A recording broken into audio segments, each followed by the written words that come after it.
Kabanata 2161.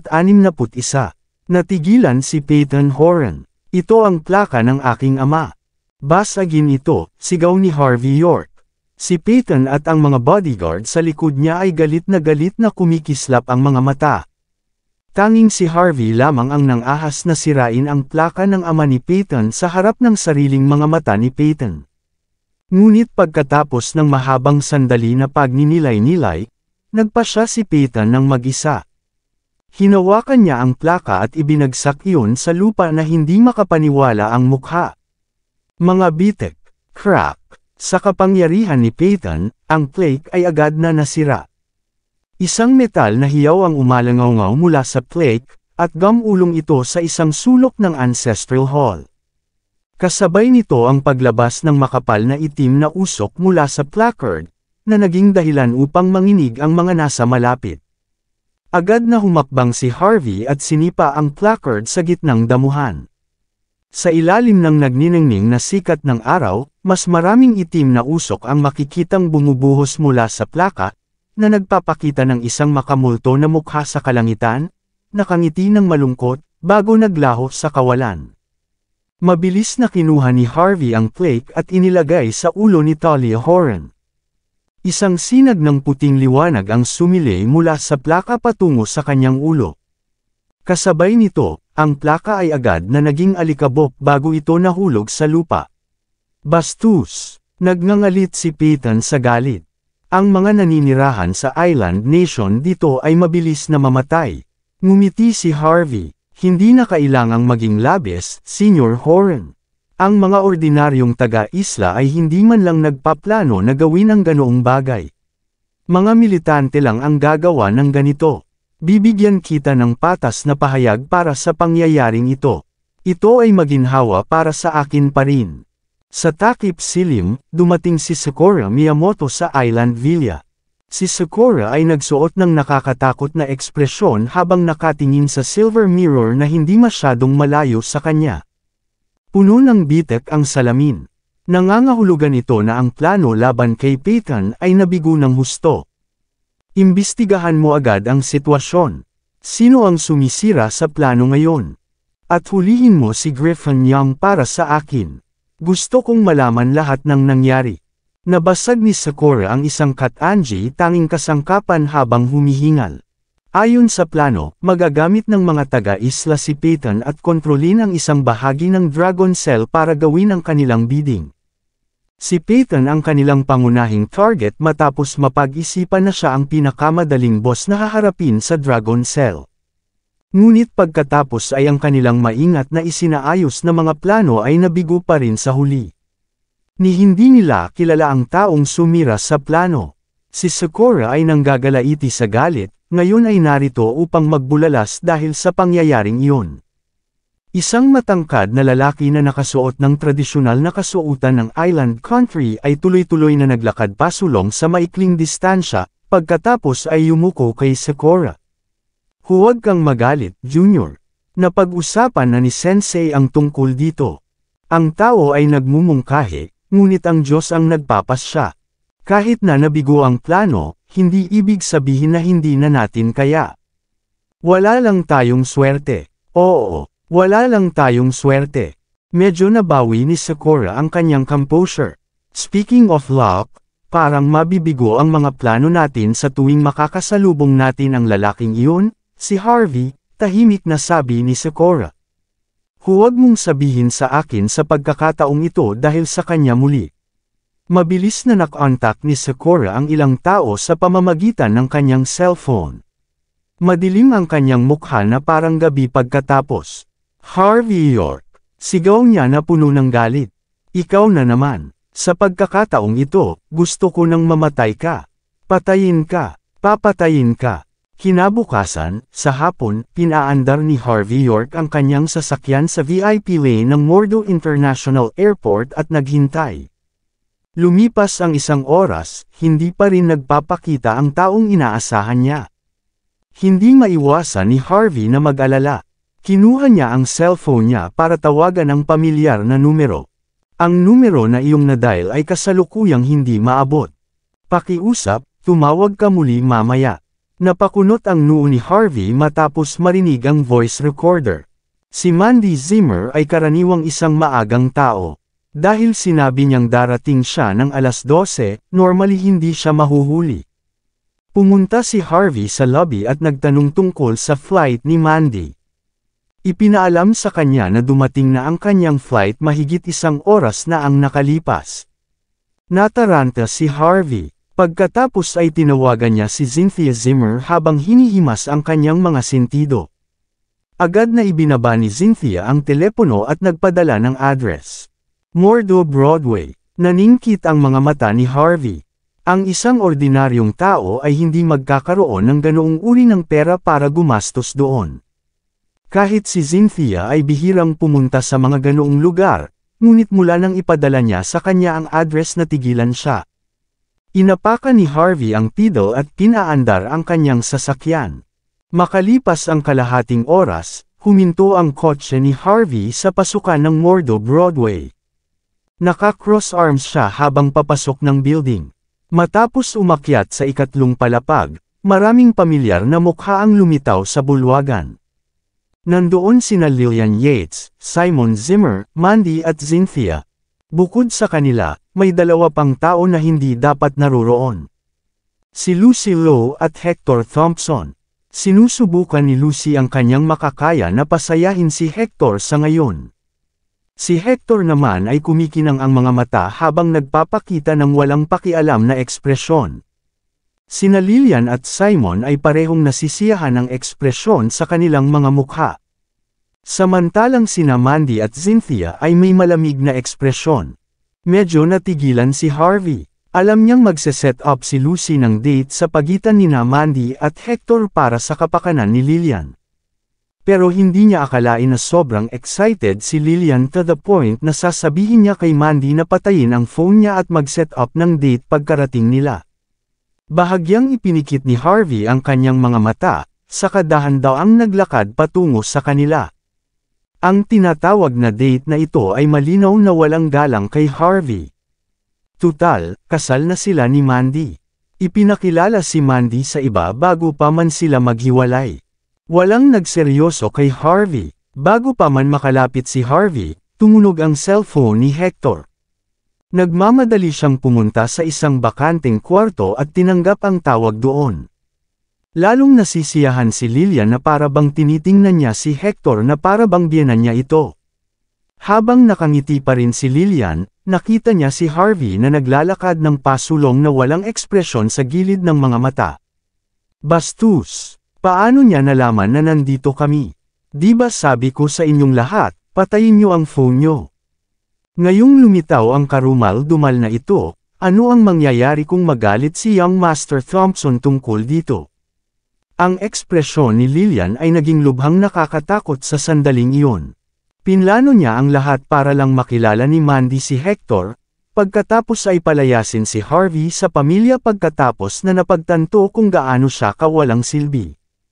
Siyempre, gusto niyang sipsipin muna ang $300 milyong ni Harvey, saka lang niya may lalabas ang galit sa kanya. Bahagyang natigilan sina Simon at Mandy matapos siyang makita. Naturally, wala sa kanila ang umasa na lalabas siya rito. Samantala, tinitigan ni Cynthia si Harvey, saka nagkunwaring nabigla, na parang walang kinalaman. Anong ginagawa mo dito? Nagpakita talaga ang tinaguriang matchmaker na si Lucy Lowe sa isang kakilakilabot na ekspresyon sa sandaling ito. Alam mo ba kung anong event ito? Naisip mo na ba ang sarili mong katayuan bago pumasok dito? Umalis ka na dito ngayon din. Lubos na minaliit ni Lucy si Harvey York. Siya ang nagbenta ng 12-dosenang mag-agarang sasakyan na kinaiinteresan ng anak ni Lucy. Pagkatapos kumita ng $10 milyong, hindi man lang niya ibinahagi ang pera sa kanila. Walang utang na loob talaga. Naiintindihan ba niya na walang paraan para kumita siya ng ganito kalaking pera kung wala ang tulong ng anak ko? Sa mata ni Lucy, dapat sa kanila ang perang kinita ni Harvey sa pagbebenta ng mga luxury car. Hindi lang niya kami binigyan ng pera, 2 araw pa siyang nawala. Nararapat siyang mamatay. Matapos tingnan si Hector Thompson, tumayo si Lillian Yates, humarang sa daanan ni Harvey. Sinong nagsabi sa iyong pumunta ka dito, Harvey? Malamig na tanong ni Lillian. Hayaan mo akong sabihin sa iyo ngayon. Noong ninakawan mo ako ng $300 milyong, hindi mo na ako manugang. Hayaan mo akong sabihin sa iyo ngayon, ibigay mo ang pera kung alam mo kung ano ang makakabuti para sa iyo. Kung gayon umalis ka sa aking paningin. May ibibigay ako sa iyo bukas, ang divorce papers. Mas maganda iyon, di ba? Huwag sirain ang pagkakataon ni Mandy Zimmer na umunlad. Si Young Master Thompson ay isa sa 4 na Young Masters ng Walls Inc. Kaya mo bang makipagkumpetensya sa isang taong ganyan? Wala kang karapatang magdesisyon kung maghihiwalay man kami o hindi. Ito ay sa pagitan namin ni Mandy. Walang silbi para sa mga tagalabas na magsabi ng kahit ano. Walang silbi, sabi mo. Namumula sa galit si Lucy matapos marinig ang mga salitang iyon. Kung gumana ang date, makakakuha si Lucy ng $470,000 bilang kabayaran. Kung ikukumpara kay Lillian, mas interesado si Lucy na makitang maayos ang lahat. Ikaw ay walang utang na loob.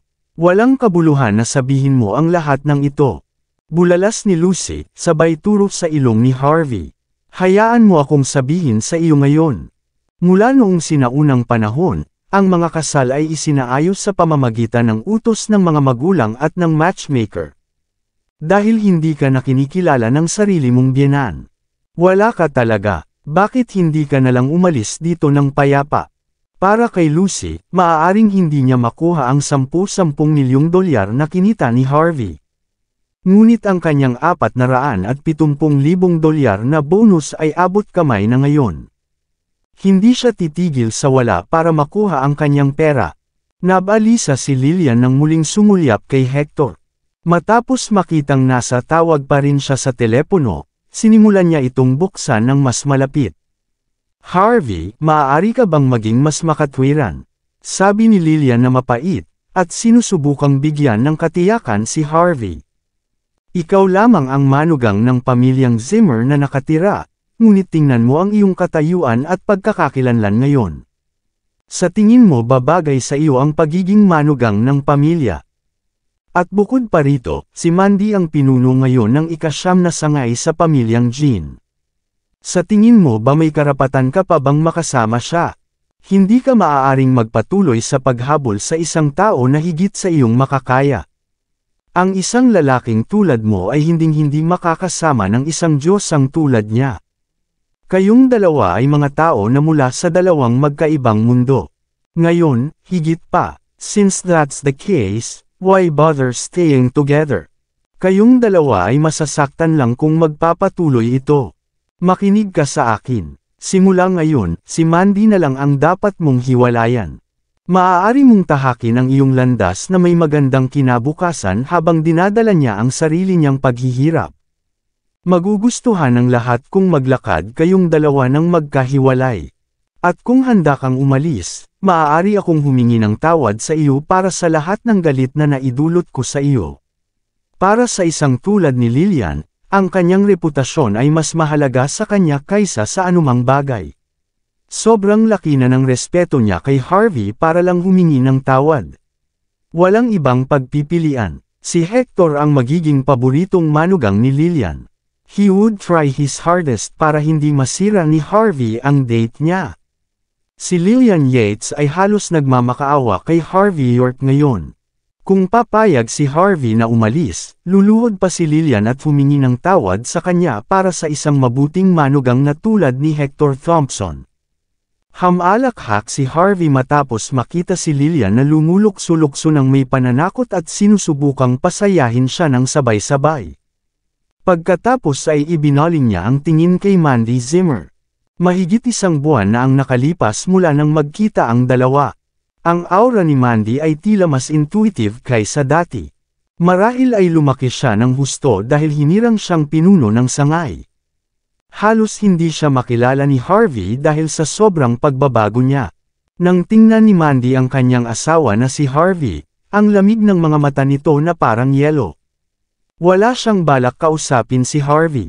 Kinuha niya ang teacup niya at humigop na para bang hindi niya pinansin si Harvey. Walang imak si Harvey, at pagkatapos ay ibinaling niya ang tingin kay Cynthia Zimmer.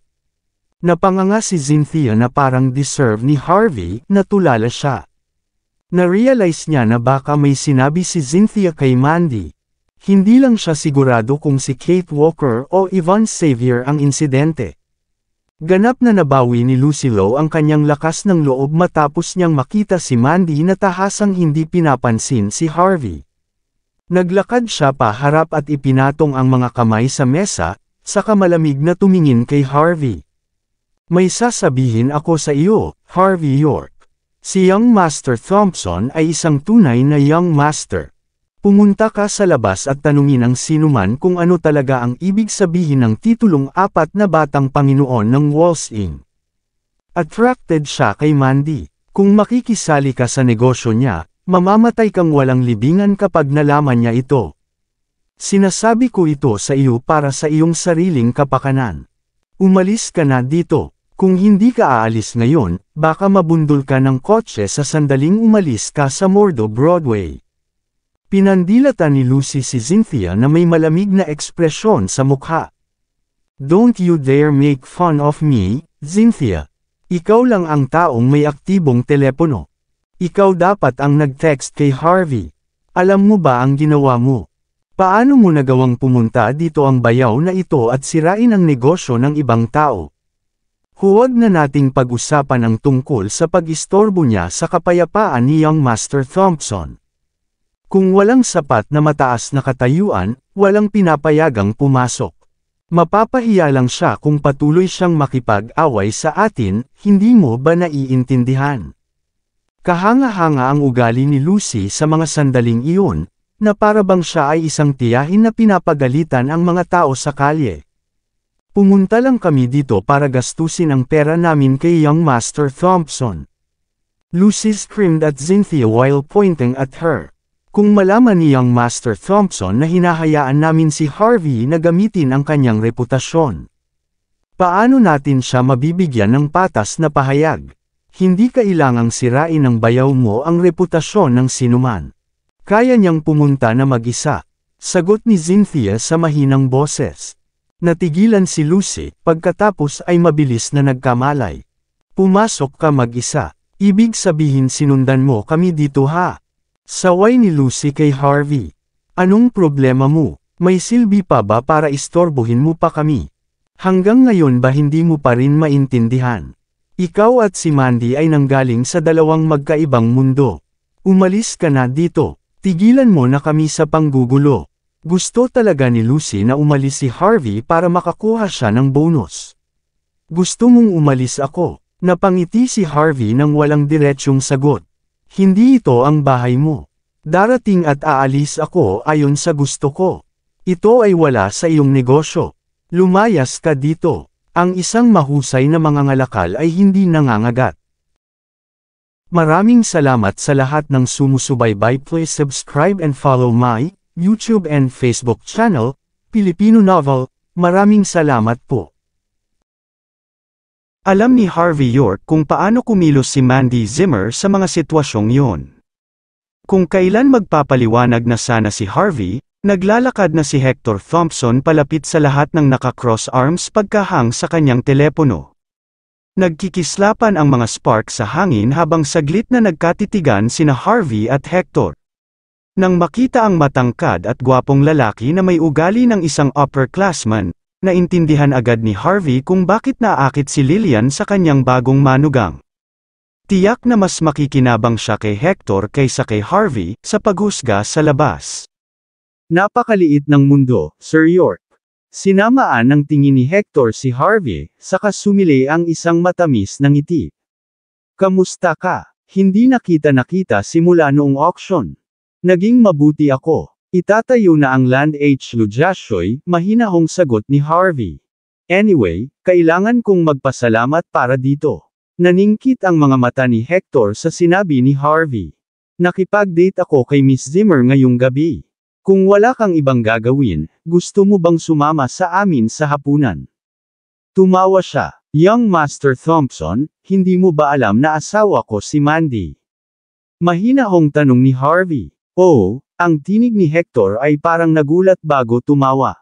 May isang bagay na hindi mo alam, Sir York. Wala akong maraming libangan, ngunit gusto kong magnakaw ng asawa ng ibang tao. Natatakot ako na kailangan mong tuparin ang hiling na ito ngayon. Sampal. Itinapat ni Harvey ang kanyang likod ng palad sa mukha ni Hector. Ito ang unang pagkakataon na narinig ko ang isang kahilingan na tulad nito, mahinahon na bulalas ni Harvey. Sapat na ba para matupad ang hiling mo? Kung hindi, maaari kong patuloy na subukan hanggang sa masiyahan ka. Bastos ka. How dare you? Dapat may death wish ka. Nagtatalon ang mga bisita mula sa iba't ibang lugar matapos sampulin ni Harvey si Hector. Lahat sila ay naglabas ng kanilang mga baril at itinutok ito kay Harvey. Natural, mapapatay si Harvey sa pangalawang utos ni Hector. Si Lillian at ang iba pa ay hindi makapagsalita. Brother-in-law, walang malay na bulalas ni Cynthia. Agad na tumayo si Mandy, magtataas na sana ng kamay. Makikita ang mga anino na gumagalaw sa labas ng bintana. Ang isang away ay sisiklab anumang oras. Sa kabilang banda, hinaplos ni Hector ang kanyang mukha habang ipinakita ang isang tahimik na ngiti sa pagkakataong ito. Anong ginagawa niyo? Ano ang mali sa inyong lahat? Sino kayo sa tingin niyo sa kay Sir York? Sa tingin niyo ba kaya niyong itutok ang baril niyo sa kanya ng ganyan? Hindi ba kayo natatakot na masampal hanggang sa mamatay kapag nagalit siya? Nagkatinginan ang lahat ng bodyguards, hindi sigurado sa pinaplano ni Hector. Ngunit inilagay pa rin nila ang kanilang mga baril sa lupa. Gumapang pabalik si Lucy mula sa lupa at niyakap ang binti ni Hector. Kailangan mong gantihan ako, young Master Thompson. Please, sumigaw siya. Hindi lang niya ako sinaktan, hindi kanya nirespeto. Kaladkarin mo siya palabas at barilin, pakain mo siya sa isda. Nakakainis, sinampal ni Hector si Lucy pabalik sa lupa gamit ang kanyang backhand. Pagkatapos ay lumakad siya at tinapik ang mukha ni Harvey gamit ang kanyang kanang kamay habang nagpapakita ng isang mainit na ngiti. Hinding-hindi ko makakalimutan ang sampal na ito, Harvey York. Ngunit tandaan, walang susunod na pagkakataon. Tumalikod at umalis si Hector nang hindi tumitingin kay Lillian. Walang kwenta kang bakla, may sasabihin ako sa iyo.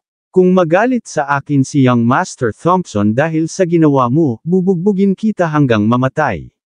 Saway ni Lillian. Pagkatapos ay nagmamadali siyang lumabas, sinundan sina Lucy at Simon Zimmer. Naiwan si Harvey na tumangala sa kinaroroonan niya. Since kailan naging reasonable si Hector? Si Harvey York, Mandy Zimmer, at Cynthia Zimmer na lang ang naiwan sa eksena. Mabilis na pinigilan ni Harvey ang kanyang nararamdaman at binigyan ng matamis na ngiti si Mandy. Nag-aalala ka pa rin sa akin, Mandy, lumapit siya at hinawakan ang kamay ni Mandy. Normal lang na mag-away ang mag-asawa pagkatapos ng mahabang panahon na hindi nagkita. Nagdilim ang mukha ni Cynthia bilang gabi matapos makita ang tanawing iyon. Agad niyang pinaghiwalay ang mga kamay nila na may galit sa mukha. Ano, hipag, how dare you touch my sister even before explaining anumang bagay? Galit na bulalas niya, kahit patawarin ka ng kapatid ko. Hinding-hindi ako. Inihagis ni Cynthia ang isang tumpok ng mga dokumento sa mesa. Nanlilisik ang mga mata ni Harvey matapos makita ang nilalaman nito. Hindi niya alam kung sino ang kumuha ng mga larawan, ngunit karamihan ay nagpapakita na si Kate Walker ay nagpapahinga sa dibdib ni Harvey sa kotse. Napakadelikadong sitwasyon noon, ngunit pagkatapos na alisin ang katotohanan iyon sa konteksto, kahit sino ay mag-iisip na sina Kate at Harvey ay may relasyon. At saka, may larawan silang magkahawak kamay sa Walker Mansion na nanonood ng palabas na nakatapis lang ng tuwalya. Masasabing medyo madiskarteng napili ang mga anggulo na parang may kumokontrol sa lahat ng bagay sa likod ng mga eksena. Huminga ng malalim si Harvey at tahimik na sinabi, Mandy, this is Kate. Siya ay isang kaibigan sa Mordu, ang mga larawang ito ay sadyang kinuha upang e-frame ako. Siya at ako ay malinis, tulad ng porselana na florera. Tama ba? Sigurado ka ba dyan? Naiinis na ekspresyon ang ipinakita ni Mandy doon? Mas mabuting ibigay mo ito sa akin, o hinding-hindi kita mapapatawad. Tumango si Harvey, naniniwala ako, mabuti, kailangan kong kumpirmahin mo itong muli para sa akin. Inilabas ni Mandy ang isang recording pen, inihagis ito sa mesa, saka pinindot ang pag-play. Si Kate ang babae ko, kung ayaw niyang magpakasal, walang sino man ang makapipilit sa kanya. Nang marinig ang kanyang boses mula sa recording, ang mukha ni Harvey ay nagdilim bilang gabi. Ngumisi si Mandy, ikaw na mismo ang umamin, babae mo siya, tama ba? Hindi mo siya hahayaang magpakasal, alam ba ni Kate kung anong kalokohan mo, Harvey? Gusto mo bang tawagan ko siya at sabihin sa kanya na asawa mo ako? Say, akala mo ba masagasaan kanya ng kotse pagkatapos mong malaman ang tungkol dito? Huminga ulit ng malalim si Harvey, Mandy, matalino kang babae. Makikita mo na ang ebidensyang ito ay sadyang kinolekta para sirain ang ating pagsasama. At saka, sinabi ko yun nung nagkagulo si Kate, kailangan kong sabihin ang isang bagay na ganoon. Siya ay aking kaibigan, normal lang naman na tulungan ko siya, di ba? Isang manipis na ngiti ang lumabas sa bibig ni Mandy. Mabuti kang kaibigan, edi sabihin mo sa akin, anong meron dito? Mr. York, ako mismo ang haharap sa pamilyang Jean kung handa kang maging manugang ng pamilya Smith. Boses iyon ni Jaden Smith, galit na iniba ni Harvey ang ekspresyon niya. Si Harvey at Jaden lang ang nandoon nang sabihin niya ang mga katagang iyon. Sino ba talaga ang nanonood kay Harvey, na malapit nang mag-eavesdrop kay Jaden? Nang walang pag-iisip, huminga muli ng malalim si Harvey at mabilis na sumagot, may mali, Mandy, ang buong bagay na ito ay tila hindi ka panipaniwala mula sa simula. Maaaring iyon ang plano ni Hector Thompson, at natatakot ako na e-target niya ako sa pagkakataong ito, hindi ka maaaring magsimulang magpanik ngayon. Nang nagsisimula ng kabahan si Harvey York, isang Toyota Century ang nagmaneho sa harap mismo ni Hector Thompson palabas ng Mordu Broadway habang dahan-daang binubuksan ang mga pinto ng kotse mula sa magkabilang gilid. Isang lantang dilaw na dahon ang dumapo sa mismong harapan ni Hector matapos umihip ang hangin. Isang walang emosyong boses ang umalingaw-ngaw na matay na ang hangin. Oras na para gawin din yun ni Harvey. Umalis na lahat ang staff mula sa Mordu Broadway na parang walang nakapansin sa ganoong bagay na nangyayari. Nang may sasabihin pa sana si Mandy Zimmer, parang pipikit na ang mga mata niya. Si Cynthia Zimmer, na sinusubukang mamag-aitan sa sitwasyon, ay nakaramdam din ng pagkahilo. Agad siyang nahulog sa gilid ng mesa, nawala ng malay. Natakot si Mandy, bago pa siya makapagsalita ng kahit ano, isang buga ng itim na usok ang agad na bumungad sa kanyang mukha, na nagparalisa sa kanya sa lupa. Nalason siya, naningkit ang mga mata ni Harvey sa gulat. Buti na lang dinala niya ang detox pills ni Oscar Armstrong at ang all-healer medicine. Agad niyang pinakain ang walang malay na kapatid na babae ng isa sa bawat tableta ng walang pag-iisip. Blaarg, agad na umubo ang dalawa ng lusak na maitim pagkatapos nilang pakainin. Nagsimulang manginig ang kanilang mga katawan nang hindi sinasadya habang humihingal. Namilog ang mga mata ni Harvey sa gulat habang inilagay ang kanyang mga daliri sa palso ng magkapatid. Sumama ang ekspresyon niya sa sumunod na sandali, kahit na si Harvey ay hindi isang doktor, marami siyang alam tungkol sa pagpatay. Nagulat si Harvey na ang tableta ay hindi lamang gumagana sa kanilang dalawa ngunit pinabilis ang pagkalat ng lason.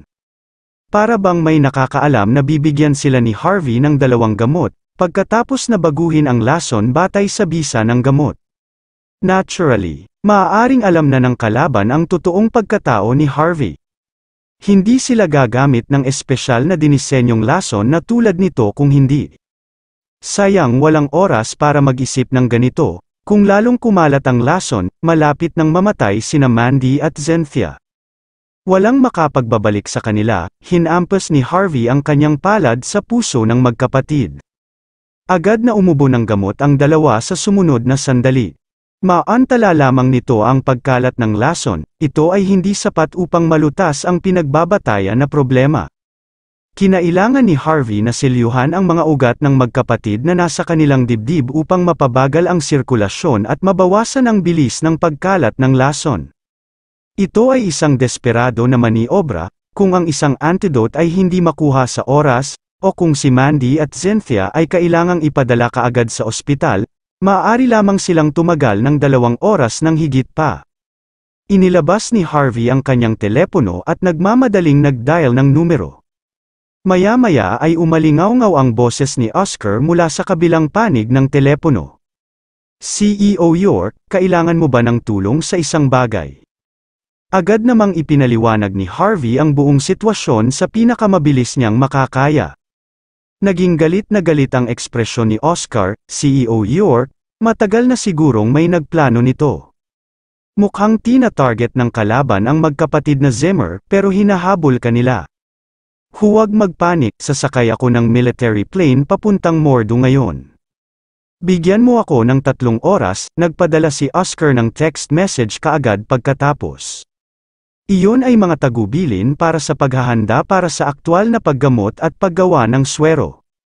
Mabibili ang mga bagay na iyon, sina Mandy at Cynthia sa loob ng ilang oras. Agad na tinawagan ni Harvey si Yona Lynch at hiniling sa kanya na ihanda ang mga kawani ng ospital at mga medikal na supply. Si Yona lamang ang may kakayahang magpakilos ng gayong kapangyarihan sa loob ng Mordo sa napakaikling panahon.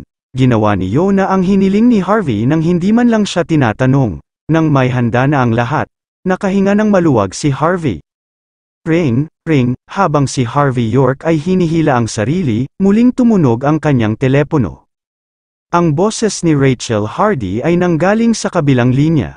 Branch leader, may mali, kalahating oras na ang nakalipas, nakidnap si Miss Walker. Ang mga gwardya sa kanyang sasakyan ay napatay lahat. Ngayon lang ako nakatanggap ng balita tungkol dito. Nagulat si Harvey, hindi ba siya pinrotektahan ng mga disipulo ng Longmen? Lahat ng tao namatay sa paghusga sa kung paano sila namatay. Malamang na lumaban sila sa mga malalakas na kalaban. Hindi man lang sila nagkaroon ng pagkakataon na gumanti, sagot ni Rachel sa mahinahong tono. Kasalanan ko, branch leader, hindi ko inalagaan ng mabuti si Miss Walkers. Huminga ng malalim si Harvey at nanimbalik ang katinoan. Sabihin kay Tyson Woods na tiyaking ligtas si Yvonne Xavier. Mabilis na nag-utos si Harvey, sabihin mo sa Longmen na protektahan ang aking biyenan. Magpadala ng grupo ng mga elite sa Mordo Broadway, ang nag-aalalang isip ni Harvey ay medyo mas kalmado kaysa dati sa sunod-sunod na utos. Ito ang unang pagkakataon na nakaramdam siya ng takot sa pinakamakapangyarihang kalaban na ito na tila nasa lahat ng dako ng sabay-sabay. Ang kabuuan ng Mordo, Benjamin Lynch, Jaden Smith, Aidan Bauer, Rachel at iba pa ay hindi alam ang kanyang tunay na pagkatao.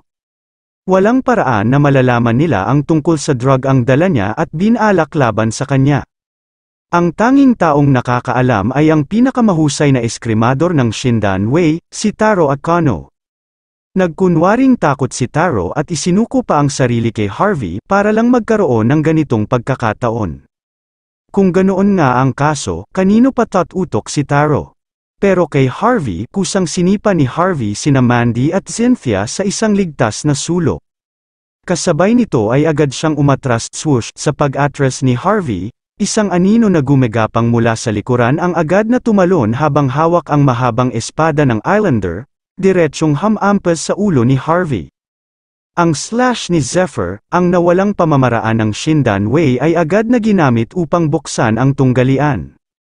Kung ang pag-atake ay dam-apo, si Harvey ay mahahati sa kalahati. Napa-atres man si Harvey, maraming upuan at lamesa ang nakapalibot sa kanya dahil nasa loob siya ng restaurant. Wala nang paraan para makagalaw pa siya, kaya nakaharang lamang siya sa mga pag-atake gamit ang kanyang mga kamay. Pumalakpak si Harvey at itinigil ang espada sa pagitan ng kanyang mga palad. Ngunit isang malakas na puwersa ang mabilis na nagpalipad kay Harvey. Pakiramdam ni Harvey ay walang magawa sa mga sandaling iyon. Nang bumagsak siya sa lupa, halos tumalsik ang isang subo ng dugo mula sa kanyang bibig. Kung mayroon mang ibang sitwasyon, sinampal na sana ni Harvey ang kanyang kalaban sa puntong ito. Ngunit sadyang pinlano ng kaaway ang buong senaryo upang laslasan ang kapangyarihan ni Harvey hanggat kaya nila. Sa sandaling ito, hindi man lang maabot ni Harvey ang 10% ng kanyang buong kapangyarihan. Harvey York, punong instruktor York, akala ko mahihirapan kang harapin, pero kahit isang suntok ay hindi mo kaya? Mahirap paniwalaan na natalo ako laban sa iyo noong nasa hukbo pa ako. Mukhang chismis lang ang pagiging invincibility ng Chief Instructor. Kapag nakuha ko na ang iyong ulo, ako, si Taro Akano, ay magiging isang alamat sa buong mundo. Pagkatapos ay lumabas ang anino sa kasalukuyang kadiliman, nakasuot siya ng tradisyonal na Island Nation robe na may puting tela na nakatali sa ulo at maikling espada na nakasabit sa kanyang baywang. Ang mahabang espada sa kanyang kamay ay nagliwanag ng asul na liwanag sa talim nito. Siya ang lalaking nagpakita sa tabi ni Sakura Miyamoto, ang pinakamahusay na swordman ng Shindanwei Mordu, si Taro Akano. Kabanata 2170 nagpakita ng kalmadong ekspresyon si Taro Akano na parang naglalaro ng pusa at daga. Ang mataas at makapangyarihang alamat ng kapangyarihang militar ng H-Country, isang buhay na alamat, ay hindi mahusay. Pinagmamalaki ka ni Young Master Thompson, kahit na ang mga nakaraang nagawa mo sa larangan ng digmaan ay naging dahilan upang makita kita bilang isang halimaw, lahat ng ito ay wala ng saysay. Kung papatayin kita ngayon, wala nang matitira, mawawala ng tuluyan ang alamat ng bansa H. Muling babangon ang isla, at walang makakapigil sa amin. Tulad ng inaasahan sa pinakamahusay na swordman ng Shindanwei ng Mordo. Sa tingin ko masyado kitang minamaliit, napangisi si Harvey York sa gilid ng kanyang bibig. Wala kang kahihiyan, ginagamit mo ang asawa at bayaw ko bilang mga pawn para harapin ako ng ganyan. Nagkakamali ka, kagalang-galang na Chief Instructor. Bukod sa dalawang babaeng ito, nagdala din kami ng isa dito. Isang projector ang naka-on sa hall sa oras na ito, at nakita si Sakura Miyamoto sa screen. Ang lugar ay nagmistulang isang cruise ship sa mataas na dagat. Bukod kina Sakura at Aya Miyamoto, may isa pang pamilyar na mukha, si Kate Walker. Basang-basa ang kanyang katawan dahil nakatali talaga siya sa rehas na maraming bagay ang bumubula sa kanyang bibig. Noon lang niya napagtanto, naging galit ang ekspresyon ni Harvey. Lumapit ka sa akin kung gusto mong maghig-antay, Sakura. Ano ang silbi ng pagpilit ng iyong kamay sa isang inosenteng babae? Wala ka bang pride? Humalakhak si Sakura, Head Instructor York, bakit mo pa rin ako kinakausap tungkol sa dignidad sa puntong ito? To be honest, nagulat talaga ako. Ang manugang na tinatapakan ng lahat ay ang maalamat na Chief Instructor. Alam mo bang nabigla ako nang malaman ko ang totoong pagkatao mo? Mula sa sandaling iyon, naunawaan ko kaagad na wala nang mahalaga sa aking mga kaayusan sa Mordo. Hanggat kaya ka naming ibagsak, hanggat kaya ka naming patayin. Ang pinakamalaking banta ng Archipelago Country ay mawawala magpakailanman. Kung ganoon ang kaso, ang Island Country ay makakapaglayag sa karagatan kasama ang aming mga tao upang sakupin ang dakilang bansang ito. Kasing lamig ng yelo ang titig ni Harvey noon. Hindi ka ba natatakot na hahayaan ko silang patayin ayon sa gusto mo? Dahan-dahan niyang katwiran, ano sa tingin mo ang babayaran ng Island Country pagkatapos mangyari yon? Kahit na isakripisyo ng buong Shindanwei ang kanilang mga sarili, hindi pa rin ito sapat para pigilan ang aking galit. Nahihiyang tumawa si Sakura, my Chief Instructor, aaminin ko lang na wala akong swerte kung ganyan kakalupit. Pero panigurado, hindi alam ng buong Shindanwei na sinusubukan ka naming patayin dito. Nandito lang kami para tuparin ang aming misyon bilang mga taga-Mordo. Kapag nangyari iyon, isusuko ko ang buhay ko. Tungkol naman sa mga nakatataas sa Island Country, hindi sila mapanagot dahil sa simula pa lang ay wala silang kaalam-alam. Pero, kaya mo bang mawala ang mga taong ito? Mandy Zimmer is your generous wife who has done so much good for you. Cynthia Zimmer is your sister-in-law who you spoil so much, while Kate is your girlfriend who you love so much. Ang mga taong ito ay may espesyal na lugar sa iyong puso, Chief Instructor, hindi ako makapaniwala na tatayo ka lang para panuurin silang mamatay. Kung magagawa mo yon, Ang ibig sabihin ay hindi na ang maalamat na chief instructor ang matapang na mandirigma na magsasakripisyo ng sarili para sa kanyang bansa at mamamayan tulad ng dati. Ang isang propesyonal na walang pananampalataya ay isang propesyonal na manlalaban lamang, mali ba ako?